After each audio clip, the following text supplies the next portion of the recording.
the Free University of Brussels and from the MOBI Research Center. And actually I was very happy to hear the introduction of today about the risk of the flooding of these areas here. Yeah, to see these charts, to see these graphs. I think we cannot raise enough awareness about these risks and about these evolutions that are going to happen if we continue to live like the way we live today.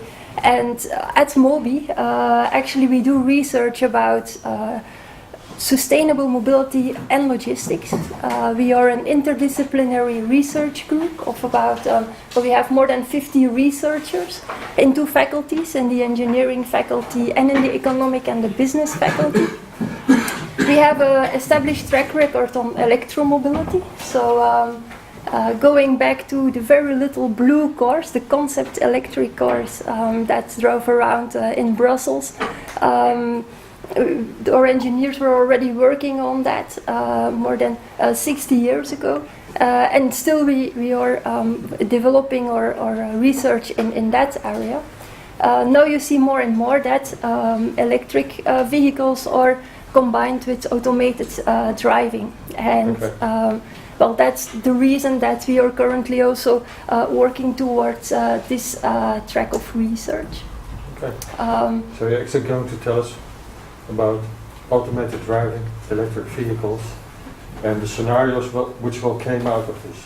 Well, that I will talk about. It's a rather atypical presentation because I will talk about a research proposal rather than a study that has already been conducted. Okay. Show the proposal and maybe you get some ideas from the group. Yeah, that would be really interesting. That's also the reason why I'm here today. We are actually looking for input from stakeholders with respect to the scenarios that we will build. And what is this research proposal about? Well, actually, I was talking about our expertise in our group. We are working on electromobility, but also on city distribution, for example. A colleague has a very good team about. Also working on sustainable mobility in general. You might have heard that in Brussels now. We are in the process of introducing a low emission zone. Here in Antwerp there is the introduction of electric taxis, and to some of you that might sound a little bit, I wouldn't say late, but still these are innovations that are already for quite some time on the market, and yet it's quite new if you talk about these things to policymakers here in Flanders and in Belgium in general. So what we are doing at the moment is finishing a project about urban logistics and mobility, not only the MOBI department at the VUB, but actually I'm here in the name of a whole consortium of partners, and that are the other Flemish universities. So we have the KU Leuven, Universiteit Antwerp, where we are today of course, Universiteit Gent, and also University in Hasselt. These are the 5 Flemish universities with established mobility departments. And together we have been working on urban logistics and mobility in general, a 2-year project. We have interesting results coming out of that. But what we see is that all these new trends, actually policy makers, if they read these documents, I'm sorry to tell them, I hear that Philip Muiters is coming this afternoon for his talk. He won't be here, that's a pity. They should be to listen to it. He was yesterday here. Okay. Well, it was his advisor. A representative, yeah. Okay. So in that sense, these policymakers, they read our output, but they look as long as their legislation terms, yeah. And that's 4 or 8 years. But if we look further from what comes out of our research, we are already looking at these evolutions. We have seen great illustrations and proof of concepts, for example, of that solar system that can be implemented, but there should be anticipated on these things by implementing already policy measures that can help that. We have seen that with the electromobility problem here in Belgium in terms of, at the moment, they're in the phase of implementing a rollout plan of charging infrastructure for electric cars. But that means that people having an electric car they are still a little bit withholding in terms of using it. And also a lot of people, they just hesitate to buy it because they don't have the guarantee that they can charge anywhere they want to drive here in Flanders and in Belgium. So in that sense, and what they do then is they look, well, here in Belgium we look to the Netherlands. What are they doing and how good is it going there, and what are the mistakes that are made there. But the context is different, yeah? And the spatial planning is different, the circumstances are different. And even about more innovative techniques, well, a lot of examples at the moment are developed in the USA, but it's very difficult to transform these or to transfer the results from there to this context here in Flanders. So in that sense, what we aim to do with this consortium where we have been working with is, well, let us have a look at what will automated driving mean actually for the future of Flanders. And it's good that policymakers have been thinking about it in their Vision 2050. Actually, it's one of the themes, one of the main themes, it's mentioned there, automated vehicles. Yeah? So they want a better mobility transport system with less accidents, of course, less congestion, etc., etc. And they put forward that self-driving cars can actually do that. Yeah? There are less accidents. We have less congestion because cars need less space on the road, etc., etc. All these, what I would say, boutades, all these statements that are, well, they just come from marketing brochures. Yeah? And can you put it into practice by 2030, by 2050? I certainly hope so, because it would really increase the happiness of our mobility. But we want to study that. We want to see, is it possible here in the context of Flanders, and then of course how can we transfer that to other European or global contexts. There was a national platoon test a few days ago where the self-driving cars were run, the first one actually here in Flanders. And so our question is, how can we go now from what is already possible in terms of self-driving cars towards this vision of 2050? What scenarios are actually plausible in terms of rolling it out? And especially, what kind of measures should government already imply, or can government imply or implement in terms of helping these positive evolutions, winning over the risks and the negative consequences of self-driving cars. So the project mission is develop plausible integrated deployment scenarios for Flanders, and we want to do that both for mobility and logistics, because we believe that people and goods, actually they use the same infrastructure. So how can we make optimal use of that infrastructure for both moving goods and people on that infrastructure? And we want to apply it in a case study in the city of Ghent at the moment. That is our idea, just to see how well would it work and what does the current situation look like, how would it look when it evolves toward the outcome, the Vision 2050 that is described in that vision document.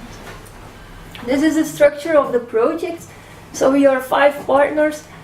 Each of the universities in the mobility centers, actually they have very good expertise on different points. So in that sense we try to combine that expertise. We start with the development of scenarios in terms of, well, we assume a number of technological evolutions, for example.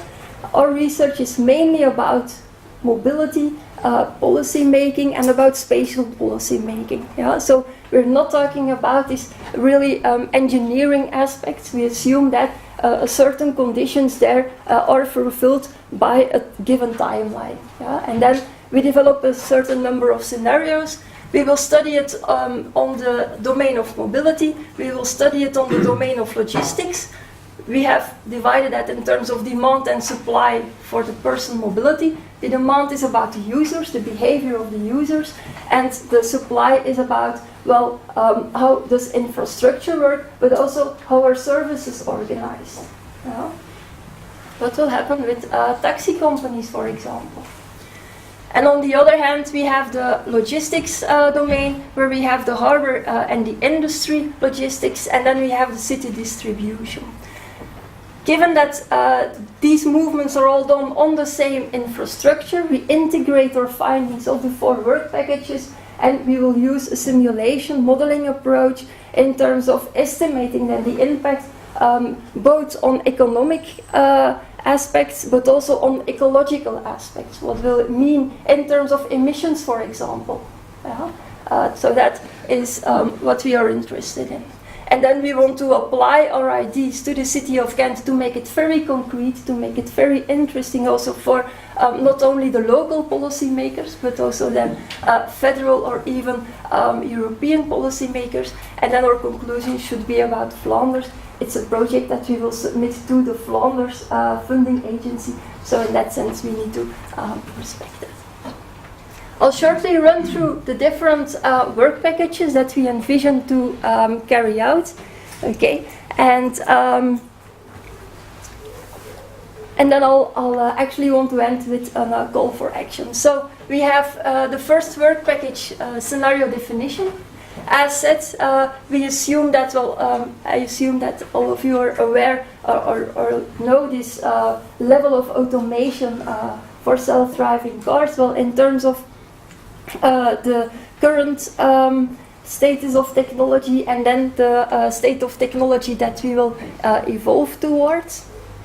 This is given, so we don't go into aspects of engineering, but we assume a certain timeline, and we can have there an optimistic timeline and a rather pessimistic timeline in terms of what will technology be able to provide us with. And then especially in terms of, how fast do we think that consumers will adopt that? Because the technology might be there, but are consumers trusting that technology? We have certain psychological models that we can apply there. And also in terms of how good or how bad will government stimulate these evolutions. Yeah? We see that in the Netherlands, given the stimulating measures that government has given for electromobility, the uptake of hybrid and electric vehicles there is a lot higher than what we see in Flanders, for example. Yeah? I believe in the States is the same for California, for example. There you also have this concentration of electric vehicles because a lot has been done about it. Okay, so we define a number of scenarios, and actually these serve as input for the other work packages in terms of we want to look at the flows, aggregated and disaggregated flows, what kind of movements and for what motives are these movements done. You have people commuting back and forth to work every day, but there are also leisure trips, shopping trips, etc., etc. What is the technology acceptance that people show towards automated driving, and then how can we assess the changes in mobility behavior in terms of the attitudes and then the intention to adopt that technology. This is done by mainly economic and psychological researchers. On the other hand, we have the expertise of Professor Tampere at the University of Leuven, who will look into the design of the system then. Given these transport flows, given this potential in the future, how can we then design a mobility system in such a way that actually the services can be adapted, and in such a way that we have the infrastructure ready, or maybe even stimulating the use of electric cars. What will happen with taxi cars, for example? The current known car sharing systems, how will that be adapted or used in that system, etc. Okay, we will talk about logistics, we will talk about city logistics, yeah, because again, we have these deliver bots, how can they be integrated into the design of the system? And finally, we will integrate everything in a modeling approach in such a way that we use the agent-based simulation program of the University of Hasselt, which is able to actually simulate all the movements of people in Flanders, and they can estimate, well, in terms of impact on economic terms and impact on ecological terms, what will be the effect then of the different scenarios that were defined in work package 1. Right, and this is my last slide. So we are looking actually for valorization partners.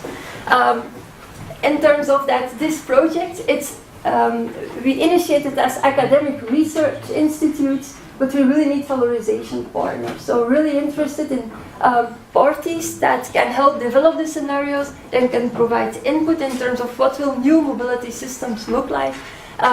So this development of the scenarios, if you're a business owner, we want to gather new information from the market, so that might be usable for your business plan. We have fresh ideas for business concepts, and you will have access to academic, industry and policymaker network. Yeah. So if anybody interested, I will be really happy to talk to you about this further on, because I understand that I have to finish my presentation now. Thank you.